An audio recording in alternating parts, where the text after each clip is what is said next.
bilinchini buzayotgan kasalliklardan biri bu OX, ya'ni ortilgan immunitet tanqisligi sindromi deyiladi.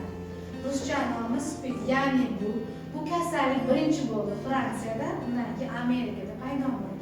Bu kasallik yashirin davri 10 yildan 15 yilgacha bo'ladi. Bu kasallik qanday yuqadi odamga? Birinchi bo'lib asbob anjomlar yo'li orqali, ikkinchisi jinsiy yo'l orqali, uchinchisi esa sog'lom onadan bolaga yuqish yo'li orqali yuqadi.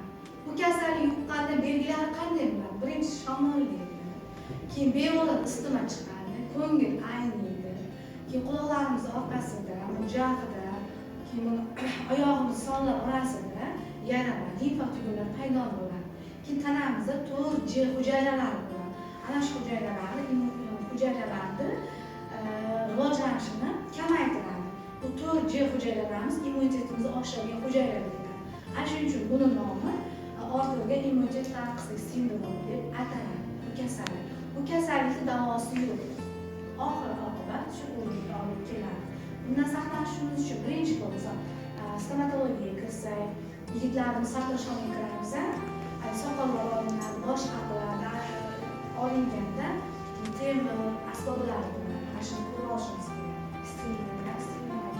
Keyin qizlar baloga yoshga yetamiz, naqay kiramiz. Go'zallik saloniga, pedikur, minikür degan narsalarni mana shuni sterillangami, yo'qmi, o'zimiz uchun bilib olishimiz kerak. Keyin yuqish yo'llari SPIDni gaplashganimizda, quchoqlashganimizda, idishda ovqat yeganimizda yuqmaydi. Bizni Olim tumanimizda ham bor SPID kasalligi chalinganlar. Lekin biz uni SPIDsan deb ajratib qo'ymaganmiz. Sizlar bilan birga nafas oladi, sizlar bilan birga uxlaydi, sizlar bilan bitta bosqinda ovqatlanadi. Oshxona bo'lib qolishingiz mumkin, bolnitsada sizlar bilan teng huquqli.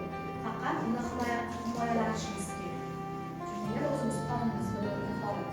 Norin tumanida ham bor.